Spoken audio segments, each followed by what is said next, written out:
শহুরে বৃষ্টি। কবি মীনাক্ষী দাস।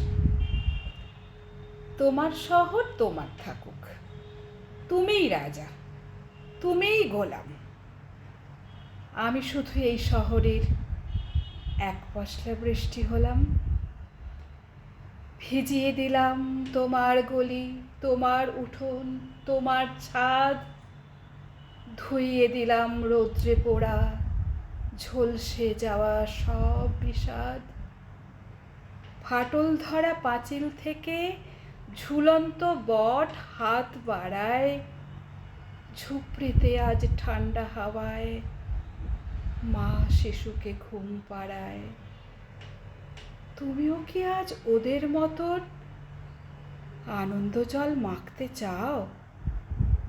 ছুটতে তবে বেরিয়ে এসে ওদের সাথে পা মেলাও। আমি তোমায় শান্তি দেব, স্বস্তি দেব মন জুড়ে। আবার ফিরে বলবো সেদিন, পড়বে যেদিন রোদ্দুরে। নমস্কার।